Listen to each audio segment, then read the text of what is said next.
حج کے 5 دن ہیں. حج کے کتنے دن ہیں؟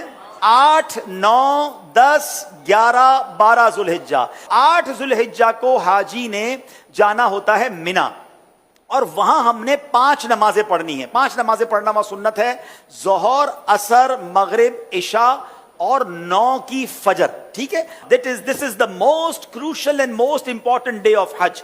حج کا سب سے اہم دن جو ہے وہ 9 ذوالحجہ ہے. یعنی اگر کوئی آپ سے سوال کرے حج کس دن ہوتا ہے، تو حج 9 ذوالحجہ کو ہوتا ہے، کیونکہ اس دن یوم عرفہ ہے. یہ حج کا رکن اعظم ہے، سب سے مین دن ہے جو حج کا، وہ 9 ذوالحجہ ہے. یعنی کوئی عرفات نہیں گیا تو اس کا حج ہی نہیں ہوگا نا.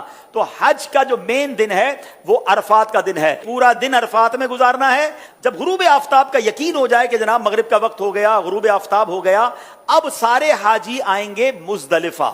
ٹھیک ہے، اب جب آپ مزدلفہ پہنچیں گے تو مزدلفہ میں مغرب اور عشاء ملا کر پڑھنی ہے. عرفات میں مغرب نہیں پڑھیں گے. یہ بھی اللہ کی شان ہے کہ مغرب کا وقت بھی ہو جائے مگر مغرب نہیں پڑھنی ہے. مزدلفہ جانا ہے اور وہاں عشاء کے وقت میں، مغرب کے وقت میں نہیں، عشاء کے وقت میں مغرب اور عشاء ملا کر پڑھنی ہے. اور فجر بھی مزدلفہ میں پڑھیں گے. پوری رات ہماری کہاں گزرے گی؟ مزدلفہ میں. اب جو صبح آئے گی، کون سی صبح ہوگی؟ کون سی صبح ہوگی؟ 10 کی. 10 تاریخ کو کیا ہوتا ہے؟ کیا ہوتا ہے؟ ہاں، ساری دنیا بقرہ عید مناتی ہے، مگر خدا کی قسم جو آج عید مناتا ہے نا، میلا کچیلا ہے، بال بکھرے ہوئے ہیں، مطلب نیند بھی نہیں ہوئی ہے، مگر خدا کی قسم وہ جو عید کا مزہ ہے، وہ جو تھکن کا مزہ ہے، وہ جو سرور ہے، وہ دنیا کی کسی اور چیز میں نہیں ہے. اللہ ہمیں ہر سال ایسی عید نصیب فرمائے.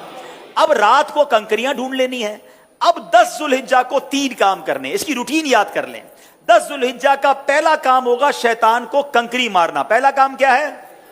شیطان کو، ایک ہی شیطان کو مارنا ہے، بڑے شیطان کو. ٹھیک ہے، بڑے شیطان کو 7 کنکریاں مارنی ہے. دوسرا کام، جیسے ہی کنکری مار لیں گے اس کے بعد قربانی کرنی ہے. ٹھیک ہے، کنکری مار کر آپ نے اپنے معلم کو، اپنے گروپ والوں کو، یا جو بھی لوگ آپ کی قربانی کا انتظام کر رہے ہیں ان کو بتانا ہے کہ میری قربانی کر دیں. جیسے ہی آپ کو کنفرمیشن ہو جائے کہ آپ کی حج کی قربانی ہو گئی ہے، اس سے پہلے نہیں، کنفرمیشن ہو جائے، اس کے بعد آپ نے سر کے بال اتار دینے ہیں، یا قصر کرانا ہے یا حلق کروانا ہے. اسلامی بہنوں نے تو قصر ہی کرنا ہے. اب آپ کا حج کا احرام اتر جائے گا. جیسے ہی سر کے بال اتارے، ساری پابندیاں ختم.